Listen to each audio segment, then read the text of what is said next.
ಮಾಡಬಾರದು. ಪ್ರತಿಯೊಬ್ಬರ ಜೀವನದಲ್ಲೂ ಕೆಲವು ಘಟನೆಗಳು ನಡೆದು ಹೋಗಿರುತ್ತವೆ. ಅದರಿಂದ ಕೆಲವು ಕಷ್ಟಗಳು ಕೂಡ ಆಗಿರುತ್ತದೆ. ಆದರೆ ಅದು ಮುಂದಿನ ಒಳ್ಳೆಯದಕ್ಕೆ ಆಗಿರುತ್ತದೆ ಅನ್ನೋದನ್ನು ಮರೆಯಬಾರದು.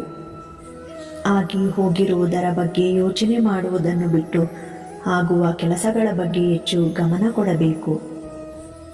ನಿಮ್ಮ ರಹಸ್ಯಗಳನ್ನು ಯಾರಿಗೂ ಹೇಳಬಾರದು. ನಿಮ್ಮ ರಹಸ್ಯಗಳನ್ನು ಬೇರೆಯವರ ಹತ್ತಿರ ಹೇಳಿಕೊಂಡು ಸಹಾಯಕ್ಕಾಗಿ ಯಾರ ಹತ್ತಿರವೂ ಕೈ ಚಾಚಬೇಡಿ. ಯಾಕೆಂದರೆ ಈ ಸಮಾಜದಲ್ಲಿ ನಿಮ್ಮ ಸಹಾಯಕ್ಕೆ ಯಾರೂ ಬರುವುದಿಲ್ಲ. ಬದಲಾಗಿ ನಿನ್ನ ಕಾಲು ಎಳೆಯುವ ಜನರೇ ತುಂಬಿರುವ ಈ ಪ್ರಪಂಚದಲ್ಲಿ ನಿಮ್ಮ ಆಸೆಗಳನ್ನು ಅವರ ಉಪಯೋಗಕ್ಕಾಗಿ ಲಾಭ ಮಾಡಿಕೊಳ್ಳುತ್ತಾರೆ. ಆದ್ದರಿಂದ ಯಾರ ಹತ್ತಿರವೂ ನಿಮ್ಮ ರಹಸ್ಯಗಳನ್ನು ಹೇಳಬೇಡಿ. ಈ ಜೀವನ ಇರುವುದೇ 2 ದಿನ. ಒಂದು ನಿನ್ನ ಪರವಾದ ದಿನ, ಮತ್ತೊಂದು ನಿನ್ನ ವಿರುದ್ಧವಾದ ದಿನ. ಪರವಾದ ದಿನದಲ್ಲಿ